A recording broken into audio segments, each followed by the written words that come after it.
என்னடி காயமுன்னு யாரும் கேட்டா என்னத்த சொல்லுறது? என் கண்ணடி பட்டதுன்னு கச்சிதமா எடுத்து சொல்லுறது. நீ கடிச்ச காயம் கழிக்கும் போது வலிக்கும். காத்தடிக்குது காத்தடிக்குது கதவை சாத்து மாமா.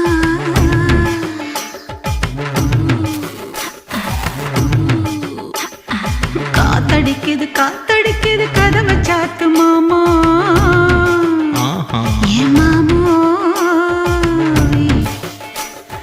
சன்னக்கர வேட்டிய பார்த்து என் சீல விலகலாமா? பக்கன பேச்சுக்கு நேரம் இல்லை, என் வாலிப முறுக்கு தாங்கவில்லை. பக்கமும் பக்கமும் யாரும் இல்லை, இங்க வெக்கமும் துக்கமும் தேவையில்லை.